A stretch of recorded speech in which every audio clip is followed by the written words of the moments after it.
Welcome to this explainer on Poompuhar Kandam, the architecture of art and justice. Today, we're going to transport ourselves back thousands of years. We are diving straight into the vibrant, ancient port city of Poompuhar. Our goal is to decode an entire civilization through its art, its monumental architecture, and its rather terrifying concept of cosmic justice. Take a moment and really listen to this quote. Even kings, if they break the law, have their necks wrung by dharma. Karma ever manifests itself and is fulfilled. Imagine living in a society where a ruler's bad decision doesn't just lower their poll numbers or spark a protest. It literally invites a supernatural firestorm to wipe out the entire capital city. You see, the ancient world did not view art, statecraft, and divine justice as separate things. They were all tightly interwoven threads of the exact same fabric. If you break one of those threads, the entire cosmic order just completely unravels. So, let's dive into Section 1, the grandeur of Poompuhar. To truly understand this ancient science, we have to look at their foundational unit of measurement. And that brings us to the number 24. These ancient builders, they didn't just grab a generic tape measure off a shelf. They used a highly sacred unit called the kol. Now, a kol is exactly 24 thumb breadths long, and it's crafted specifically from a piece of sacred bamboo cut from a holy hill. They anchored their grandest civic structures not just in standard mathematics, but in divine nature. Literally every single inch of their art had a spiritual root. Before a dancer could even think about taking the stage, the very ground they walked on had to be measured against this divine standard of the cosmos. The Shilpa Shastra is the ancient manual of architecture, and let me tell you, it demanded absolute, uncompromising precision. The stage had to be exactly 7 kols in width. It must be exactly 8 kols in length and precisely 1 kol in height. Even the negative space is strictly controlled. There must be 4 kols between the central pillars, and the space has to be flanked by exactly 2 main entrances. This architecture demands perfect symmetry. It directly reflects the rigid balance expected in their society. Every angle, every single measurement was a physical manifestation of order pushing back against the chaos of the natural world. Constructing the Natya Mandapa, or the dance pavilion, wasn't just a construction job. It was a profound ritual. Builders first have to select the earth based on ancient traditions, actually testing the soil's purity. Then they harvest that sacred bamboo we talked about. They install the foundational stage planks with such exact mathematics that the shadows are forced to fall perfectly away from the performance area. It's incredibly clever. Above the dancer, they paint the ceiling with elaborate, vibrant murals and hang luminous, heavy garlands of pure pearls. And finally, they mount these complex theatrical screens. We're talking one-sided, two-sided, and ingeniously hidden screens. The engineering here is just as breathtaking as the art it supports, creating a dedicated space where the mortal world literally meets the divine. Which leads us perfectly into Section 2, the mastery of the arts. We are transitioning now from the wooden architecture of the physical stage to the living, breathing architecture of the human body. Enter the legendary Madhavi. She carries a mythic lineage tracing all the way back to the celestial nymph Urvasi. But she definitely doesn't coast on her genetics. At just 5 years old, an age when most kids are just playing around, she begins 7 uninterrupted years of agonizing, rigorous daily training. By 12, she achieves the impossible. She masters both the Deshi, which are the secular folk traditions, and the Marga, the strict orthodox dance forms. When she finally debuts in the Chola court, her execution is so utterly flawless that the king awards her the supreme title of Telekol, along with a staggering fortune of 1,008 gold kalunjas. She is essentially the ancient equivalent of an Olympic gold medalist, operating at the absolute pinnacle of human capability. But Madhavi absolutely does not command this space alone. The Sangam-era demanded that kind of technical brilliance from every single musician in the orchestra. The vocalist must master the subtlest, most complex sounds of flawless Deshika music. The yaz player manipulates a highly sophisticated lute featuring anywhere from 14 to 21 strings, matching the singer's vocal vibrations perfectly. The flutist locks in the exact talam, or timing, breathing life right into the sacred bamboo.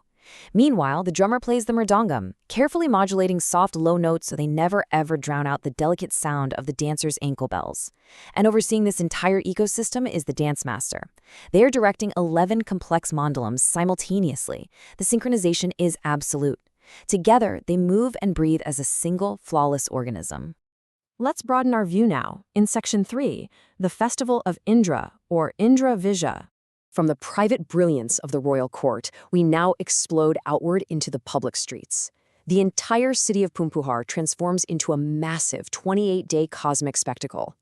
Day 1 strikes like thunder. Literally, a massive Vajrakotam drum is carried on the back of a towering state elephant, beating a rhythm that vibrates through the very city walls.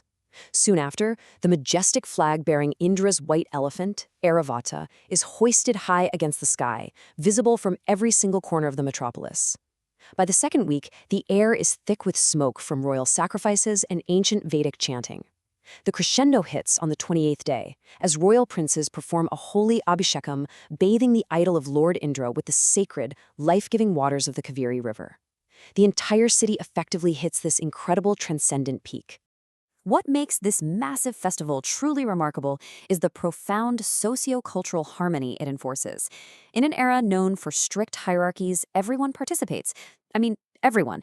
Monarchs and royal princes stand shoulder to shoulder with the Imperum Clue, the 5 great state advisors. Wealthy trade syndicates, wandering ascetics, master artists, and even foreign settlers unite in celebration. For 28 days straight, the strict lines of class and origin dissolve entirely in the pursuit of a shared, vital civic duty. It was a rare and beautiful moment of absolute unity in the ancient world, reinforcing the idea that survival actually required everybody's participation. And the stakes for this harmony are unimaginably high. Conducting the festival ensures agricultural fertility, it guarantees a booming economy, and it secures a divine shield over the state. But missing the festival? Well, that invites complete catastrophe. Ancient belief held that failing to honor Indra would awaken the Bhutam, a terrifying mythological creature. This beast wouldn't just attack the city, it would swallow Poompuhar whole, dragging it directly to the bottom of the sea. Talk about a strict penalty for skipping a civic holiday, right? Cosmic order stands on a razor's edge here. You either participate in the grand dance of society, or you literally get swallowed by the sea. This naturally brings us to a darker turn in Section 4, Echoes of Divine Justice. We are now pivoting to the devastating consequences of a state's failure. When human rulers break the law of Dharma, the universe snaps back with violent, unyielding force. The tragedy begins in Madurai. The Pandyan king makes a rushed, corrupt decision. He unjustly executes Kovalan on a false charge of stealing the queen's anklet. Now, Kovalan's widow, Kannagi, does not just mourn in silence. She marches straight into the royal court, absolutely consumed by a righteous, terrifying fury. She shatters her own anklet right there on the stone floor, and brilliant red rubies scatter across the room. This is crucial because the queen's missing anklet contained pearls. The proof of his innocence is undeniable. The king realizes his catastrophic failure of Dharma and dies of shock right on the spot. But karma is far from finished. Kannagi tears off her left breast, hurls it at the city walls, and summons Agni, the god of fire. A holy inferno sweeps through Madurai, burning the wicked to ash, but strictly sparing the righteous. Justice is absolute, and it is relentless. Finally, we reach Section 5, Legacy of the Anklet. From the smoldering ruins of Madurai, our narrative shifts westward toward the towering peaks of the Chera kingdom. Kannagi, exhausted but vindicated, ascends into the heavens. King Cheran Sengutuan hears of her incredible virtue and resolves to immortalize her. And he doesn't just build a local shrine down the street. He marches his massive armies all the way north, straight across the subcontinent to the Himalayas. His soldiers extract a sacred stone directly from those great mountains and bring it all the way back. Master artisans carve an exquisite idol of Kannagi, and the king consecrates the Mangala Devi temple high up in the hills. This monumental act is what sparks the transnational Patani cult. Monarchs travel from as far away as Ceylon and Malva to establish daily worship for the goddess of chastity and justice. Her transformation from a wronged mortal woman to a revered cosmic deity is totally complete, uniting entirely different kingdoms under one banner of absolute moral truth. I want to leave you with this final, provocative thought. Over the course of this explainer, we have explored the absolute mathematical perfection demanded of a classical dancer.